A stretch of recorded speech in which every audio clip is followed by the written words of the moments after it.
My name is Chris Bailey, and I'm the author of Intentional: How to Finish What You Start, and Hyperfocus. Intentionality and how it shapes our goals. When it comes to the goals that we attain, intention matters more than any other factor in determining whether we'll attain our goals. There's that quote from Wayne Gretzky where we miss 100% of the shots we don't take, even though there's a 1 to 5% probability of us scoring. And intention is the same way, right? There's the saying that the road to hell is paved with good intentions. But yet, whenever we do find ourselves having achieved something that we set out to do, there was always an intention behind it. This is pictured beautifully, I think, in the intention stack. The different layers of intention that are in our life are almost stacked on top of one another. At the top here, you'll see our values, right? Which are these broader, deeper motivations that we have in our life. Values sit at the top of the intention stack for a big, big reason. They're the ultimate intentions that we're after in our life. Underneath that are the priorities that we have, right? Becoming healthier, make more money, whatever the priorities might look like.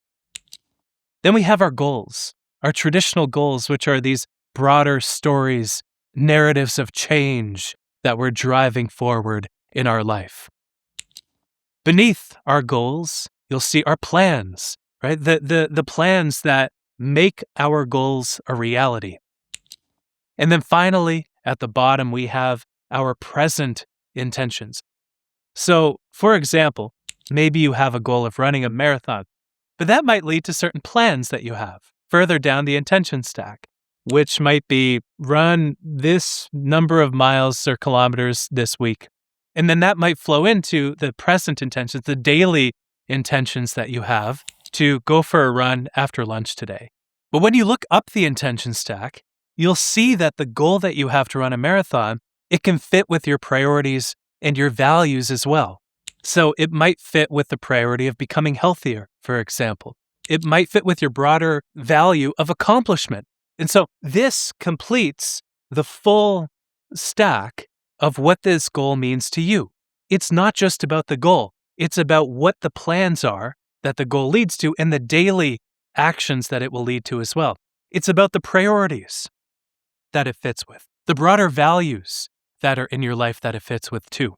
And so we need all of these different layers of intentionality. A goal is not enough. We need our values. We need our daily actions as well. And in this way, a goal becomes the route that our daily actions can take to connect with who we are. So we don't always achieve our intentions. But when we do achieve something, there was intention behind it.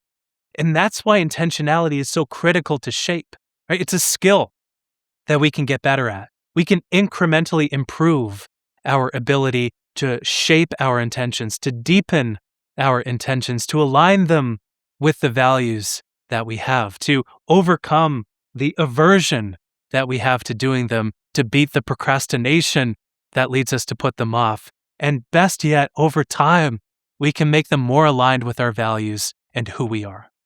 One of the things that surprised me about the nature of intentionality, going deep into the research on it, is that there's two types of intentions. So an intention at a fundamental level is just a plan that we will do something. When you think about it, we set plans both deliberately, thoughtfully, but we also set them just out of default on autopilot mode as well. So the default intentions that we have are embedded within us. There are habits, in other words. So, we're laying down in bed and our phone wakes us up, and so we bounce around between a stable of apps. There is a certain part of us that sets a plan to do the next thing, even though it's just a response to what happened before, to a certain set of conditions that came before. So the two types of intentions, default and deliberate. The more deliberate intentions that we set, the more we choose where to go.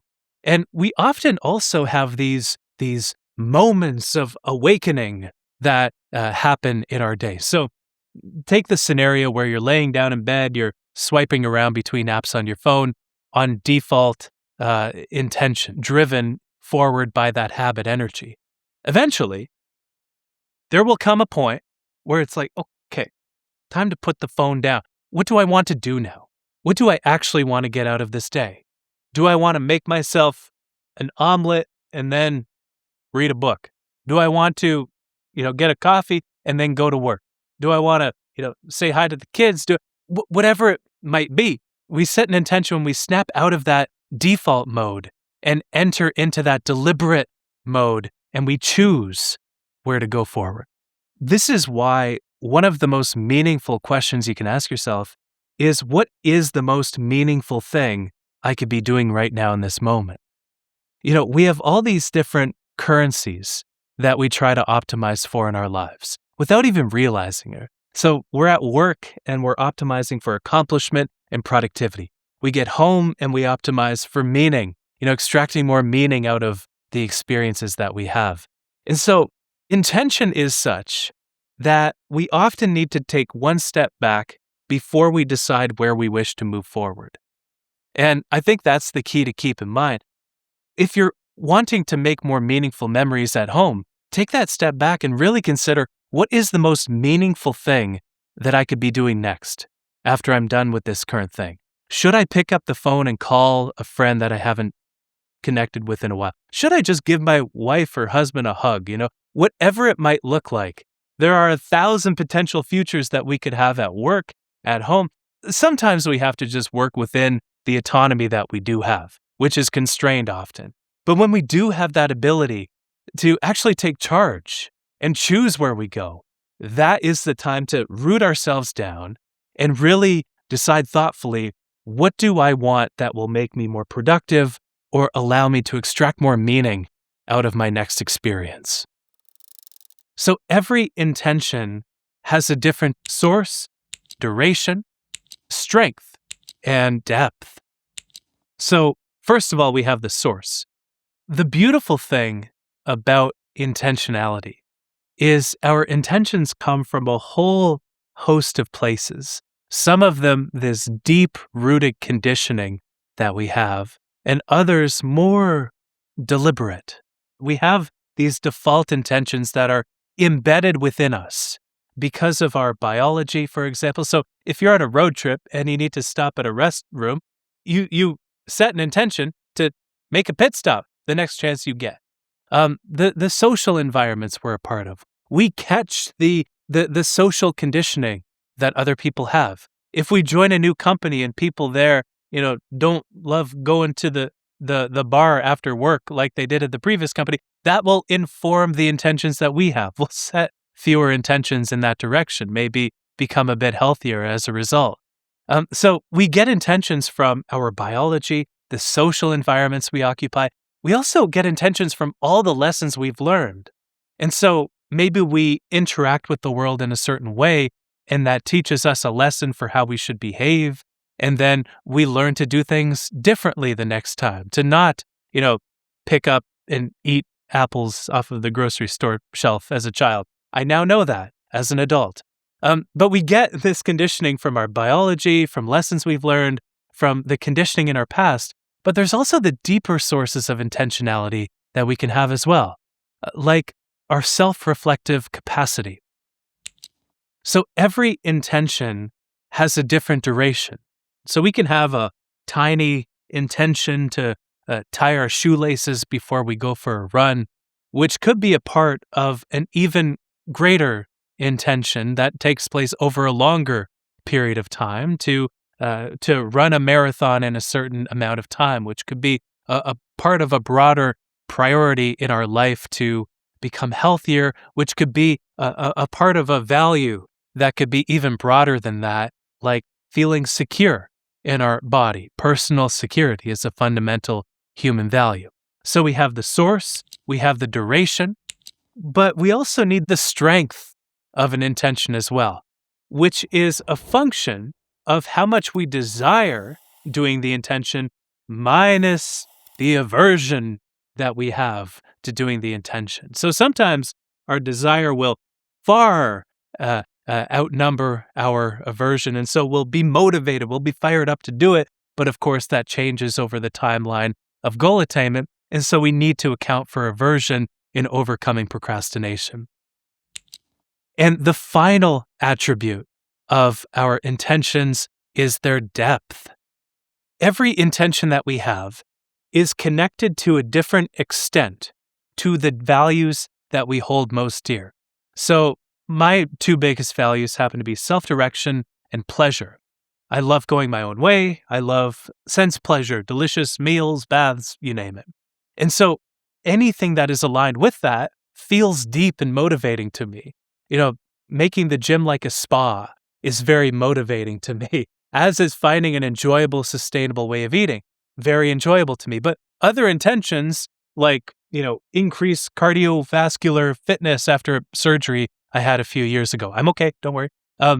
That requires more motivational energy. There's more aversion embedded within that because it's tougher for me to align that with the deeper goals that I have, though it is possible to edit them closer in that direction. So every single intention that you have will have a different depth as well.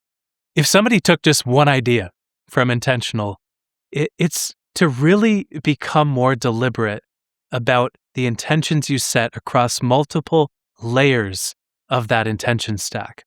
And so one of my favorite ways of doing this is called the rule of 3, where essentially we think at the start of the day, what 3 things will I want to have accomplished by the time the day is done? That's it. You only have to choose 3. And if you love the rule every day, you might want to do it every week too. So every week, every Sunday perhaps, you think, what are the 3 main things I'll want to have accomplished by the time the week is done? So then you can look to your daily intentions when you set them, and you can look to your weekly ones and think, how are these going to flow into one another? How can what I bite off every day contribute to this broader change that I'm trying to make to my life? And when you set those weekly intentions, you can look to your goal inventory, all the goals that you want to achieve over a medium, a long time span. And you can see how they align with the goals. Every time you set the weekly ones, you can bite off a bit of that goal that you can bring down to earth on that daily level. And then when you have the review of the inventory, you can look to your values so you can shape them around the kind of person that you are and take advantage of that natural motivating force inside of you called your values. And so it's in this way that on a practical, tactical basis each and every day, our different levels of intentionality in our life can flow into one another.